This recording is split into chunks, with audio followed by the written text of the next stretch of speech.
हरे कृष्णा। तो अभी हम भगवद गीता के 9वें अध्याय के अंतर्गत श्लोक संख्या 5 पर विचार करेंगे।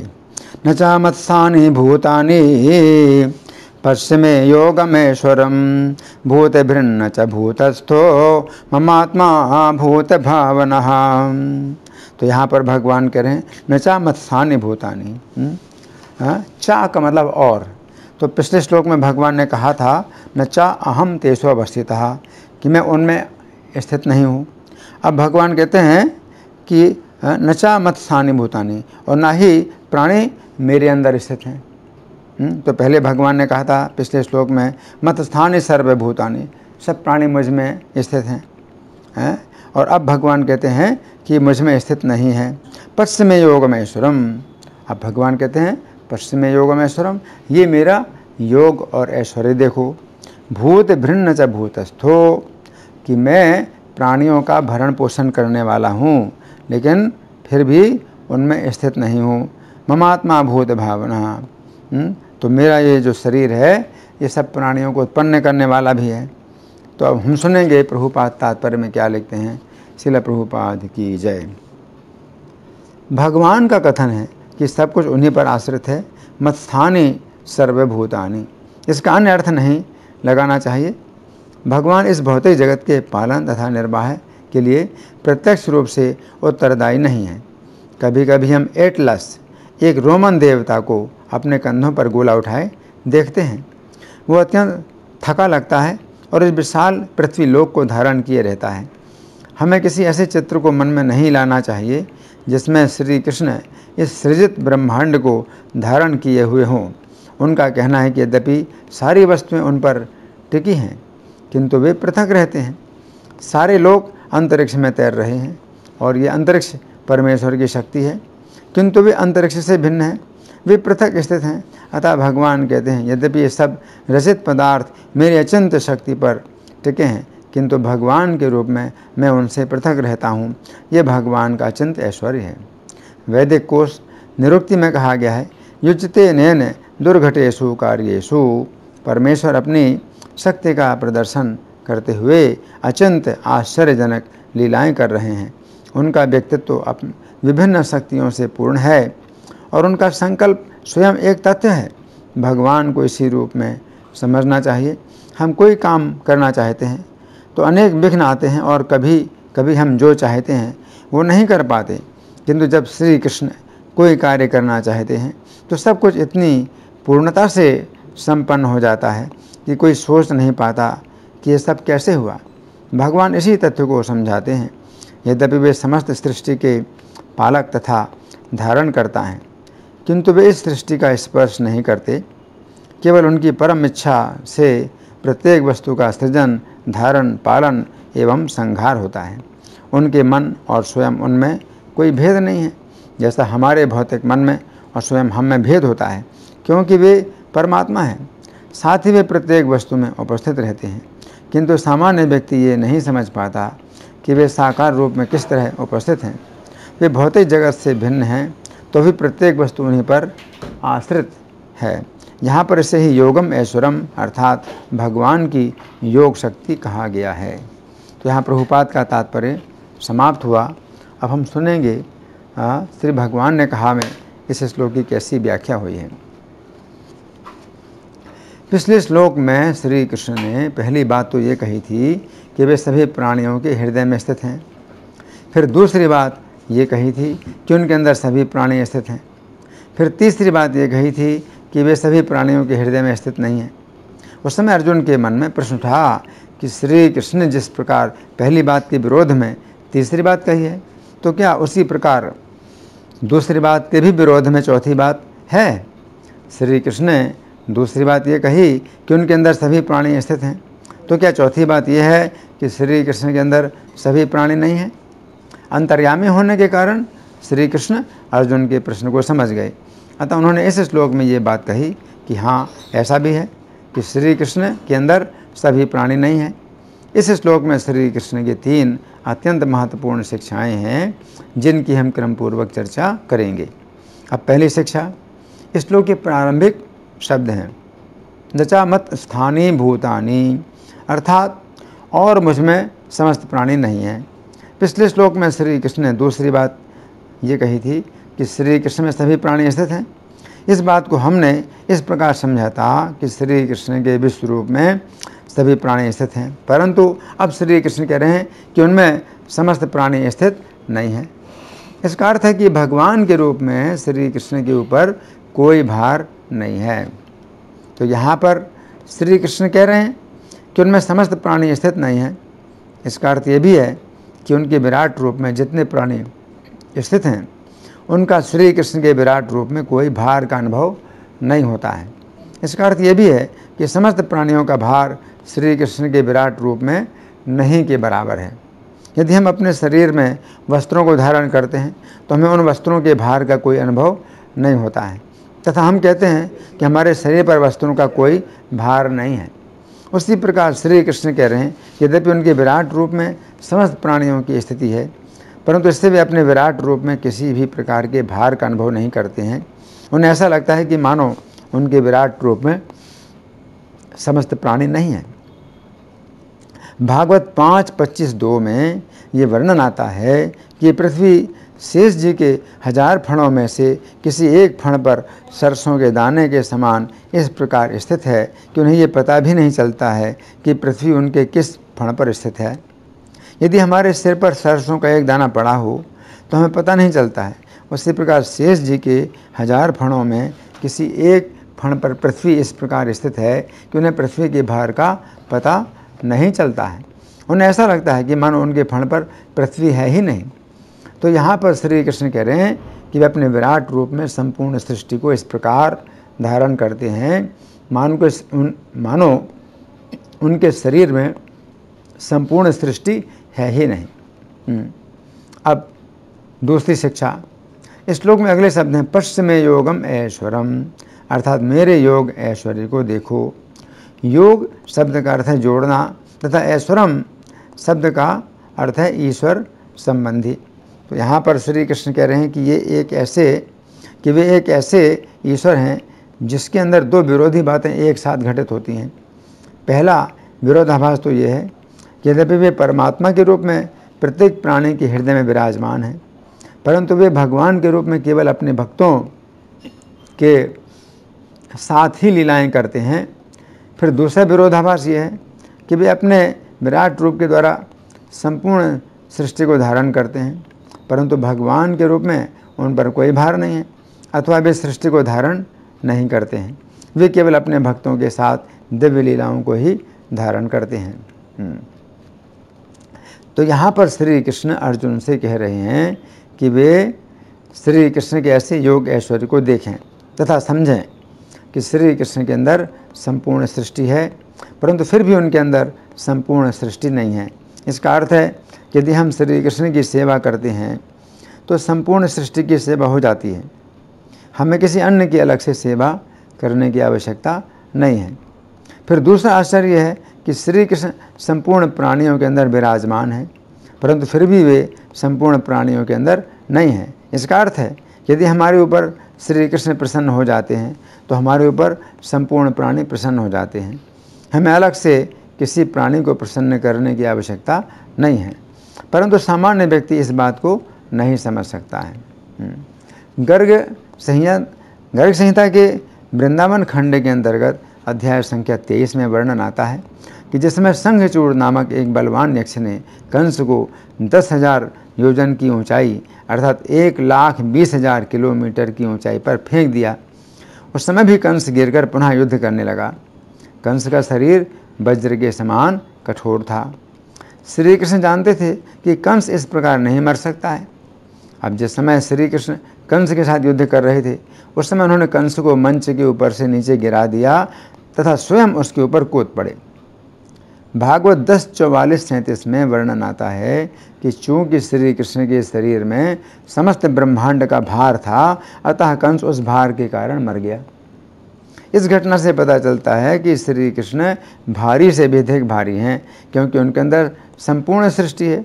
परंतु जिस समय श्री कृष्ण को माता यशोदा अथवा अन्य माता गोपियाँ अपनी गोद में लेती हैं तो उस समय श्री कृष्ण इतने हल्के से भी हल्के हैं मानो उनके शरीर में कोई भी भार नहीं है। ये श्री कृष्ण का अचिंत योग ऐश्वर्य है कि उनके अंदर संपूर्ण सृष्टि है तथा उनके अंदर संपूर्ण सृष्टि नहीं है। तो यहाँ पर श्री कृष्ण कह रहे हैं कि हे अर्जुन, मेरे योग ऐश्वर्य को देखो कि मेरे अंदर संपूर्ण सृष्टि है तथा नहीं भी है, और मैं संपूर्ण सृष्टि में व्याप्त हूँ तथा नहीं भी व्याप्त हूँ। अब तीसरी शिक्षा, इस श्लोक की दूसरी पंक्ति के शब्द हैं भूत भृत न च भूतस्था मम आत्मा भूत भावना, अर्थात सभी प्राणियों का पालन करने वाला तथा उत्पन्न करने वाला होकर भी मैं उन प्राणियों में नहीं हूँ। यहाँ पर श्री कृष्ण कह रहे हैं कि वे संपूर्ण प्राणियों का पालन करते हुए भी उनमें नहीं हैं। इसका अर्थ है कि श्री कृष्ण संपूर्ण प्राणियों का पालन करते हुए भी उनमें आसक्त नहीं है। जिस समय व्यक्ति अपने बच्चे का पालन करता है तो स्वाभाविक है कि व्यक्ति को उस बच्चे के प्रति मोह तथा आसक्ति हो जाती है, परंतु श्री कृष्ण में ऐसी बात नहीं है। वे संपूर्ण प्राणियों का पालन करते हैं परंतु वे उनके प्रति आसक्त नहीं है। गीता 13:15 में श्री कृष्ण के विषय में कहा गया है कि वे सभी प्राणियों का पालन करते हैं परंतु फिर भी उनमें आसक्त नहीं है।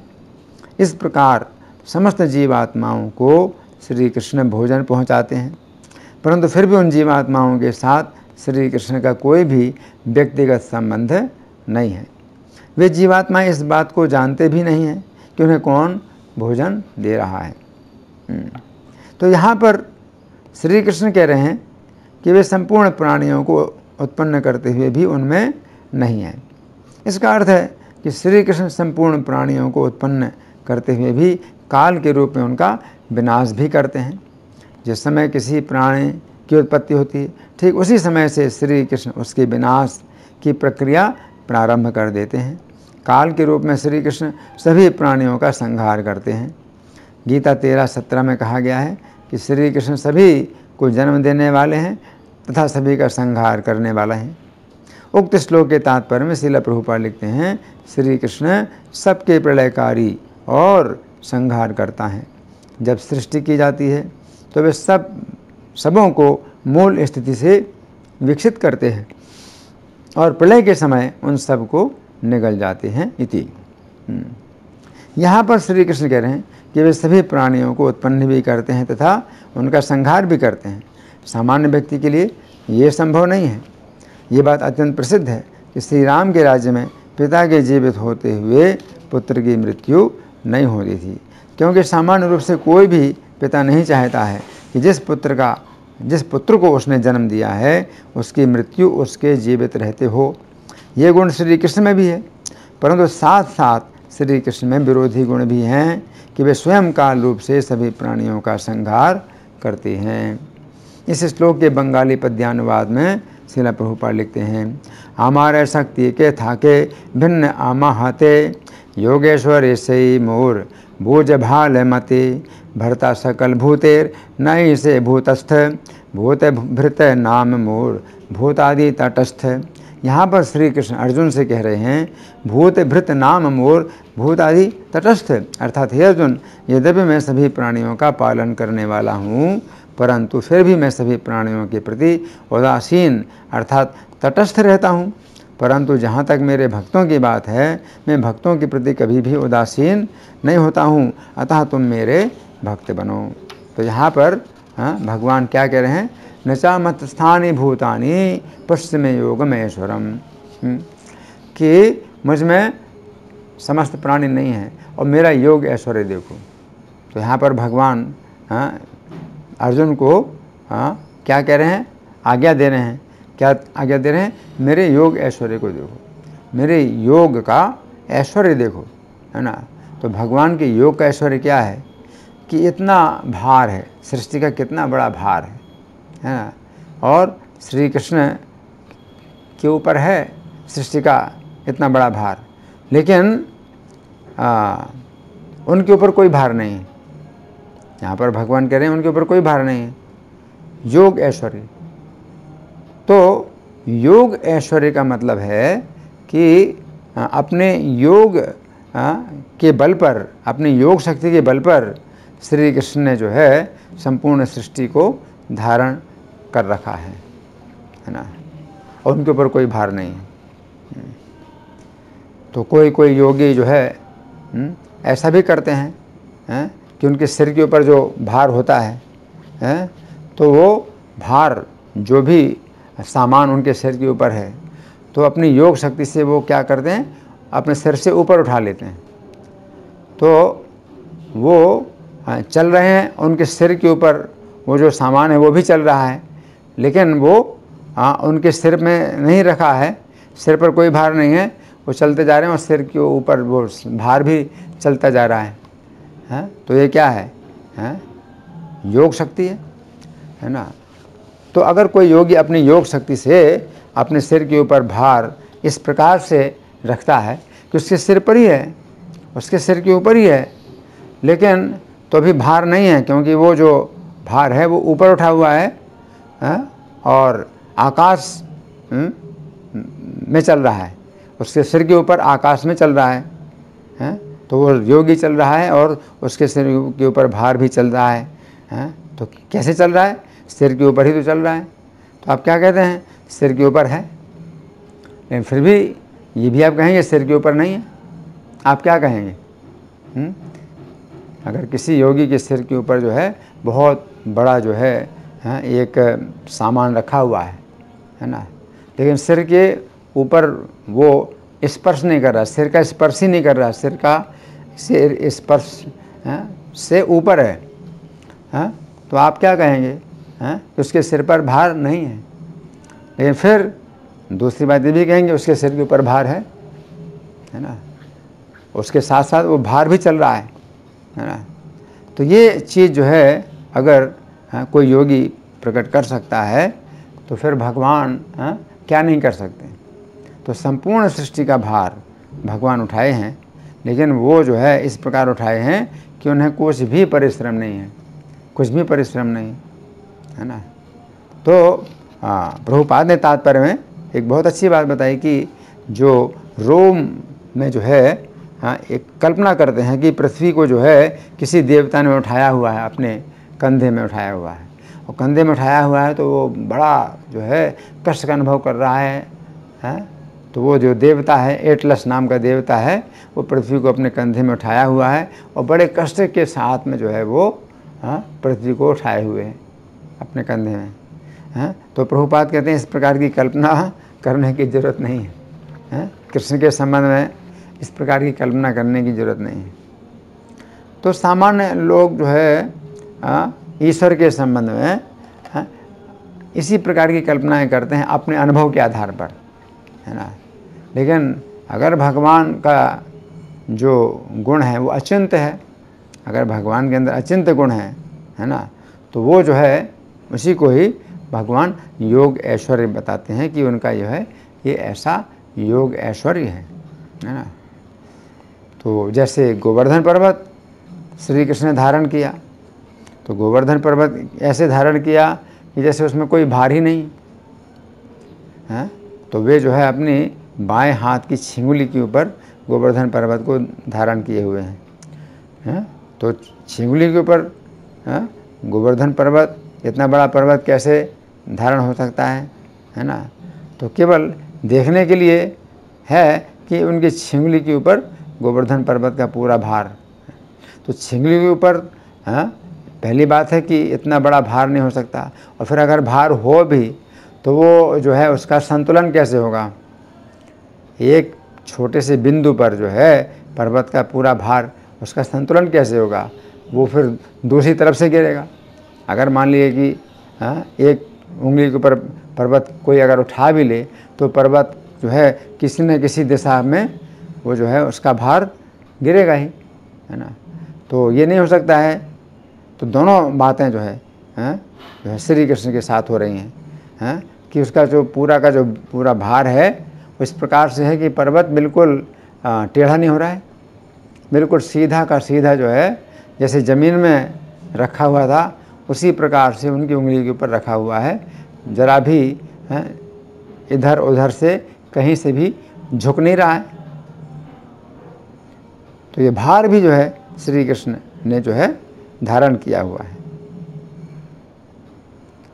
उस समय जो ब्रजवासी बालक थे तो श्री कृष्ण की आज्ञा से क्या करते हैं, अपने अपनी लाठियाँ पर्वत के नीचे लगा लेते हैं और सोचते हैं कि हमने पर्वत को जो है अपनी लाठियों के द्वारा धारण किया हुआ है। और फिर श्री कृष्ण से कहते हैं कि तुम निकल जाओ पर्वत से नीचे, हम तो लाठियों के द्वारा पर्वत को जो है धारण किए हुए हैं। लेकिन श्री कृष्ण अपनी उंगली से जो है उस पर्वत का आधा भार छोड़ देते हैं। तो आधे भार से ही जो है जितने भी सखा थे वो गिर गए, नीचे ज़मीन में गिर गए, है ना। उनको महसूस हुआ कि श्री कृष्ण ही भार को धारण किए हुए हैं। तो इस प्रकार से हमें समझना है कि श्री कृष्ण का जो योग ऐश्वर्य है तो उसके द्वारा बहुत बड़े बड़े जो है कार्य होते हैं और श्री कृष्ण को कोई परिश्रम होता नहीं है। धन्यवाद। हरे कृष्णा।